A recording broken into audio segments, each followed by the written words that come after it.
My 31 female fiancé 36 male doesn't want to invite his sister-in-law to our wedding because she has feelings for him when it's more the other way around. Plus update. Original post. My fiancé, Will, has a younger brother, Charlie, 34 male, and he is married to Evie, 33 female. Evie is a beautiful woman both inside and out. She is one of the nicest people I've ever met and is an amazing and supportive friend. Perhaps the best friend I've ever had. Will, Charlie, and Evie went to school together. Charlie and Evie have been together for 20 years, and they married pretty much straight out of high school. During their time at school, Will and Evie went on one date before she started dating Charlie. Will had been hounding her for a date, and she eventually said yes to try and make Charlie jealous as she liked him, but didn't think he felt the same way. Yes, completely aware this is ridiculous, but Evie was 13 at the time. Evie told me about this date pretty early on. She had wanted me to know in case I thought she had feelings for Will. She made it very clear that she's never had romantic feelings for him and that she just used him for that one date to make Charlie jealous. I do know that Will had feelings for Evie, and from what he said, that he stopped having them since we've been together. Will and I are currently in the process of planning our wedding for the next summer. We've been putting together a list of who we want to ask to be part of the wedding party and who we want to invite to the wedding. I want to have Evie as one of my bridesmaids because I know she will be supportive and reliable. Will frowned and told me that he wasn't planning on Evie being part of the wedding. I asked if he had a falling out with Charlie and wasn't inviting him either, as they're a package deal as a married couple.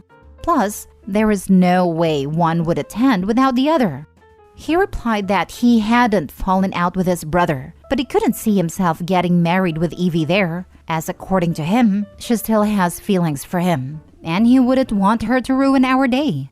I know for a fact that she doesn't. I asked him if she had confessed feelings or something. He said no, but it's the way she is with him. He gave examples, like how she's always around our house. Evie and I run together 3 times a week, and as I live closer to her work, she comes to ours to change, instead of going home. How she'll make his favorite dessert when we celebrate Christmas at theirs. His birthday is Christmas Eve. How she does little thoughtful things like dropping off baked good for us, or how she takes an interest in things he is interested in. The 3 of them support the same football team. To me, none of this is Evie showing she has romantic feelings for him. She's just being a good friend. I told him this, but he is insistent on not inviting Evie to the wedding. I know that if Evie isn't invited, Charlie won't attend, and it will snowball further as the family are really close, but it will look like I'm the one causing this. I reached out to Evie after the conversation with Will, and I asked her to be honest with me if she had any sort of romantic feelings for Will. At first, Evie laughed at the idea of her having any sort of feelings for Will, then admitted that until I met Will, he had made her uncomfortable, but it had lessened since we got together 2 years ago. She explained that Will would make comments about how they were more suited than her and Charlie. He used to send her drunk messages about how they belonged together. She told me that Charlie knew about the messages, and they had pulled themselves away from Will during that period, but only allowed him back in when I started dating him. I asked her if he had sent her anything like that since we'd been together. Evie went quiet on the phone before saying that he had sent her a message at the weekend when Will, Charlie, and some of their friends had gone out drinking. She had canceled on running this week, but hadn't given me a reason, and it turns out that she is avoiding Will. Charlie also hasn't been talking to his brother since the night out because of the message. She sent me the message and it was very explicit. He told her that he wished he was the father of her child. Evie's pregnant with her 4th child, and not Charlie, and how he'd be a better dad than Charlie could ever be. I'm not sure what to do. I love Will, and he is convinced that Evie has feelings for him when she's made it clear that she does not. I thought Will had moved on, but he's now sending Evie messages. Is there anything I can do, or is the relationship just doomed? Now for the top advice before reading the update. Why would you marry someone who is in love with someone else? You are the backup plan. If he ever sees that he has a chance with his sister-in-law, he will drop you faster than a hot-baked potato. Do you really want this man to be father to your children when he would rather Evie be the mother? Correction, is obsessed with sister-in-law. Obsession isn't love. 20 years is a crazy amount of time to harbor this, with it only seemingly going away temporarily once he met Opie. I've read a story recently where a girl who has been married close to a year is asking help with her husband, who apparently likes to talk about his sister-in-law while he is intimate with his wife. Keep calling sister-in-law's name and describe how turned on by sister-in-law he is. The Opie in that story was saying it's been going on since the honeymoon, and my jaw dropped reading that. And I was like, you tolerated this for a year? I would have stopped at his first whisper and left the marriage completely no matter what. Seems that Opie was scared of being a divorced woman in her community and asking help in attracting her husband to her, and if maybe she needs to talk to sister-in-law and gets her to, and I kid you not, back off her husband. Shaking my head. Opie, I'm sorry, but do you really want to salvage such relationship? It's been 20 years, and he is still holding a torch and not letting go. Put more value on yourself than what this idiot is reducing you to, a backup plan. Your fiancé is obsessed over another woman to the point he outright told her he wished he was the father of her children. And you don't want to say anything because it may start a fight? Opie, you're his placeholder. If Evie did not have a husband or they divorced, he will go for her. This relationship is doomed. This is the kind of stuff that ends up on Dateline. Bingo! Either a husband offs their wife to be with desired partner, or wife off the desire of husband's affection to get rid of the competition, etc. Dateline, ID channel, true crime podcasts. Nothing but fodder for them. Yep, he's obsessed with her, and she's afraid of him. He's making up fantasies about how she secretly loves him, to the point he's actively trying to blow up their marriage and the entire family. Opie needs to run, and the sister-in-law needs to keep her head on a swivel during this breakup. You need to run. 1. Will is in love with Evie. 2. Will sexually harasses Evie now, and for the last 20 years. He isn't going to change. 3. Will is dangerously obsessed with Evie. 4. Evie should very seriously get a restraining order against him. 5. Check for cameras wherever Evie changes at your home. 6. I worry Will is using you as an excuse to get to see Evie. 7. He will always put Evie first. 8. He will never change. It's been going on for decades. When you break up with him, do it with someone else present and in a public setting. He is very unwell and dangerous. Very good point. Opie, you definitely need to run far away from this relationship, but you need to do it safely. Get your finances and property sorted out without letting Will know. Then GTFO. And I suggest Charlie and Evie completely cutting Will out of their lives. He is unhinged. Crap, I didn't even consider the possibility of hidden cameras. Opie definitely check for them, especially in bathrooms. Dude has major creep behavior already, and I wouldn't put it past him to do something like this. Edit/update. Not that it makes anything better. Will was 15 when they had that date.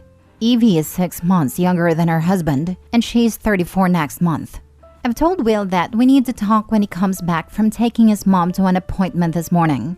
It's nothing serious, just taking her to get new glasses, but she needs the help as she's got mobility issues. I think he knows I want to talk about Evie, as he asked if it was about Evie and the wedding. I said yes, and he sighed before telling me we would discuss it when he comes back. I'm gonna put together a weekend pack so I can leave quickly if needed. I've texted Evie and Charlie to tell them I'm going to talk to Will about his behavior because it needs to change. And he needs to realize that nothing will ever happen with Evie. Charlie responded wishing me luck and has said their house is open to me if I need it.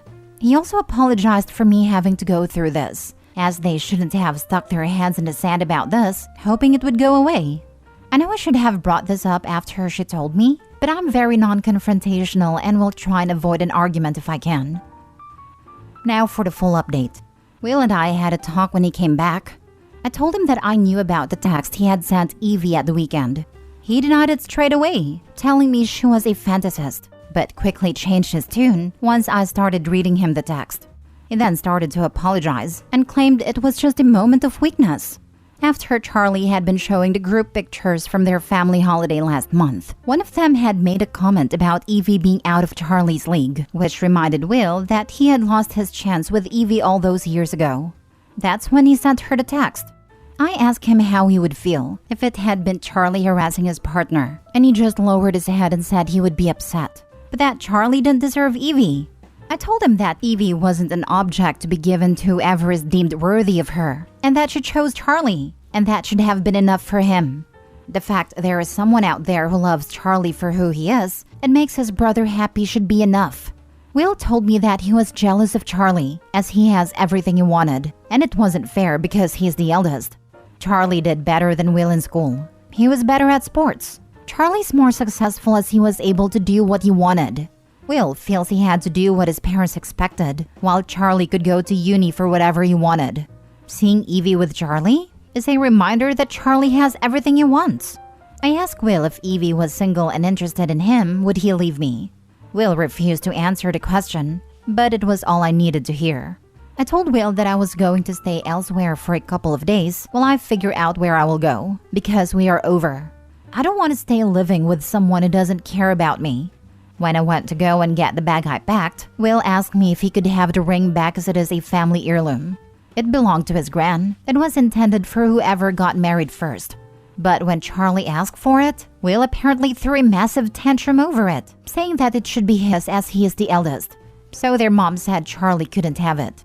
I told him no, that it was going to the person who it was meant to go to, Evie. I'm now at Charlie and Evie's for a couple days, while I figure out getting a new place to stay, or if I will move closer to my family. I work for myself so that makes things easier. Charlie and Evie have decided they will be going low contact with Will. They'd go no contact, but it will cause drama with the family and neither want that, especially Evie.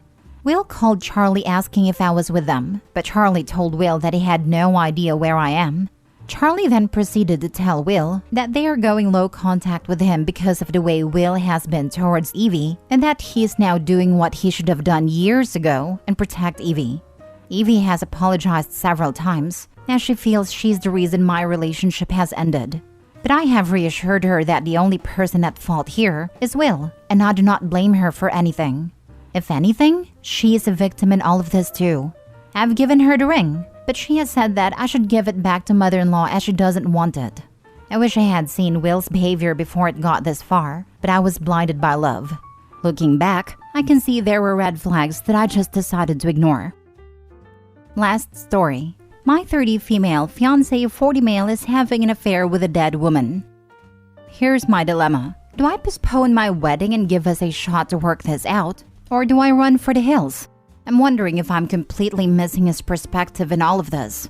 My fiancé 40 male and I 30 female have been together for 9-ish years. A year or two through our relationship, we spent some time apart as I felt he had an inappropriate relationship with a coworker, both realtors. We ended up getting back together, but he continued to sleep with her during the first few months of us trying to work things out. We did work things out. The infidelity isn't as big of an issue for me as it is for other people. I quickly felt trust with him again, and things were great. The issue of the affair has rarely come up since we talked through our resolution years ago. 6-ish years later, we got engaged. Almost a year after that, his mistress died. Excuse my cold tone with this, but to me, she is not a good person, and I will never see her in that light. I found out she had a fetish for taken men, and she played a big role in ending 4 other marriages. My fiancé went to the funeral and spoke, at her parents' request, despite my expressing how hurtful and disrespectful that was in my eyes. In the months following her death, he has participated in fundraising held in honor of this woman. I have continued to express how hurtful and disrespectful I find this involvement in all of this. I'm capable of, and have moved on, and forgave him for the original affair. But when he keeps doing things that bring it to the forefront of our relationship, I can't help but to feel hurt by it. There is a messy history after all.